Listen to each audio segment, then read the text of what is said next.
It is almost 1 o'clock in the morning when GGG decided to drop the patch notes for the patch that should be coming on Friday.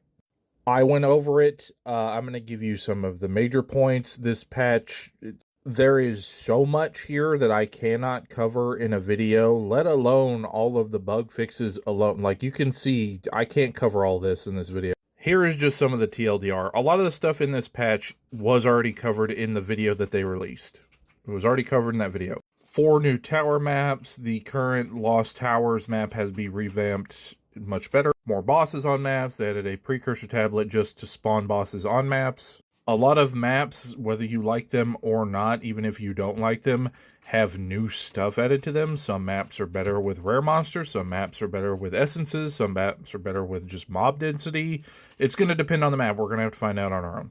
Let me get to the armor, because the armor is important. Scavenge plating is now much, much better than what it was, because now you get a duration of stacks based on the enemy's rarity. You used to just not be able to sustain this very well at all. And now, depending on the rarity, like a boss or a rare or whatever, you get a large number of stacks for a duration based on that. This skill was just not up to par with the other skills. Armor has been made more effective by approximately 15%. I don't quite know what that means. We're going to make a hardcore warrior, and we're going to test that out this weekend. If you want to see that, come to my Twitch. Again, a lot of this stuff was covered in the video. You can now swap runes with other runes by just placing them over the old ones. Charms now have a visual effect, and you can tell whenever they're being active and how many uses they have. Crafting and expedition seems to be much, much better than what it was.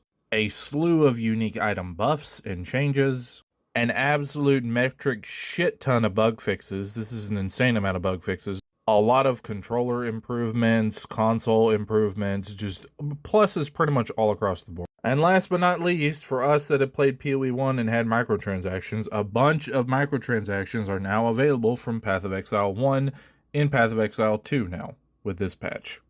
Check the official website for the actual full list of patch notes. I'm going to be going over this patch again tomorrow on my live stream. This patch should be dropping Friday. It should be available and ready to go on Friday, as long as there's no hiccups on GGG's end. But yeah.